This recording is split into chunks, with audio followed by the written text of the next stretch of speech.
Jolly bank accounts case के हवाले से आपको अपडेट करेंगे, आपको आगाह करते चलेंगे। जॉली बैंक अकाउंट्स केस की तहकीकात में एक और बड़ी तलबी हुई है और नैब ने आसिफ अली जरदारी की हमशीरा फरियाल तालपुर को भी तलब कर लिया है। इसी पर मजीद तफसीलात हासिल करेंगे। नुमाइंदा बोल न्यूज़ अफजल जावेद अपडेट कीजिएगा।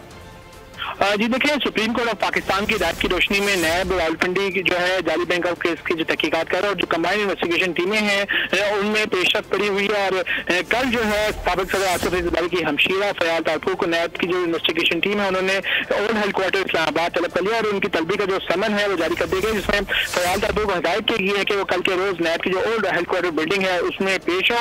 जराए हमें बता रहे हैं कि फरियाल तालपुर का जो जॉइंट वेंचर केस है उसमें तलब किया गया। नैब की जो कंबाइंड इन्वेस्टिगेशन टीमें हैं इस हवाले से उन्होंने सवालनामा भी तैयार कर लिया है जो जाली बैंक आउट केस से मुतालिक जो है फरियाल तालपुर से पूछा जाएगा और इम्कान जाहिर किया जाएगा कि ये सवालनामा जो है कल के रोज उनके हवाले भी किया जाए, जिसका तहरीरी जवाब भी लिया जाएगा। इससे कबल नैब की जो तहकीकाती टीमें हैं इस जाली काउंट केस में साबिक सदर आसिफ अली जरदारी, बिलावल भुट्टो, मुराद अली शाह, कायम अली शाह समेत दीगर जो शख्सियात है उनको भी तलब कर चुकी है और इस केस को तेजी से आगे बढ़ा रही है और इस तमाम केस की जो बराह रास्त निगरानी है डीजी नैब रावलपिंडी इरफान मंगी कर रहे हैं। जी ठीक है अफजल जावेद, बहुत शुक्रिया आपका।